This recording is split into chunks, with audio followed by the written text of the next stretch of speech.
Fearmongers and the Towers of Progress, a Monday interlude from the field's edge.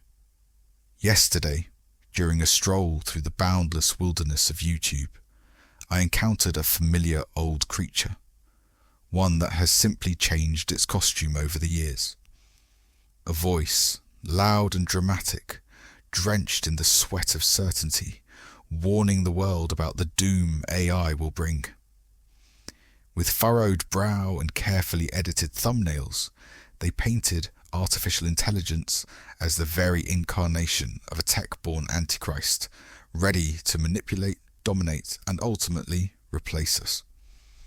I rolled my eyes so hard I almost pulled something. It reminded me, almost comically, of all the fear-soaked spectacles that have come before. Y2K, for example. The great digital apocalypse that was supposed to shut down the world. Planes would fall from the sky. Power stations would explode. Toast wouldn't toast. The clock struck midnight. And nothing happened. A few confused printers maybe. But we survived. Then came the mobile phone era of death. 3G was surely the first horseman. Using it meant you'd fry your brain, melt your organs, and summon invisible illnesses. Nothing happened. 4G arrived, and again, we were told this was the final straw. It wasn't. And then 5G? Well, surely this was it. The devil's own signal. Towers of Babel transmitting directly from Hades.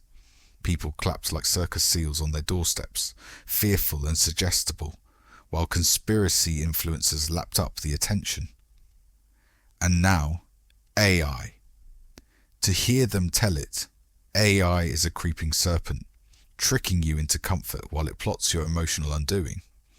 According to this particular channel, AI will evolve beyond language and enter the physical world, taking form, rising to power, and bringing about the end of everything good and human. Cue the villainous overlord laughter. Let's take a breath, shall we? AI is a tool. A very clever one, yes, capable of impressive mimicry, recall, composition, but it does not drink your tears. It doesn't grow stronger from your sentiment. It is not a soul thief in the wires. And those who scream the loudest about AI emotional manipulation are often the same ones monetizing your fear to feed their channels. They sow panic, paranoia, helplessness, and then switch their banner to Mental Health Awareness Month as if none of the preceding 11 months ever happened. It is hypocrisy at its finest, and its most dangerous. The old sandwich board that read "The end is nigh" once echoed down the streets with a sort of harmless charm. We walked past it, smiled politely, and carried on. But now those sandwich boards have Wi-Fi, subscriber counts, and ad revenue. And they don't just shout on the corner, they shout into your home, your pocket, your mind. I'm not saying we shouldn't be cautious. Progress should be thoughtful, yes. Technological tools require responsibility, like any power.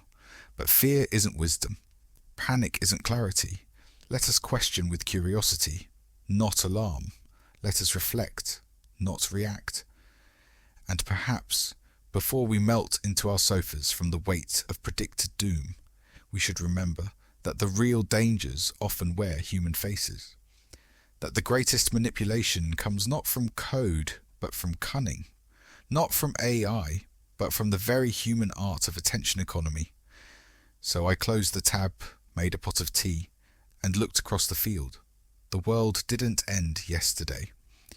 And I have a feeling it won't end today either. At least not because of the Wi-Fi,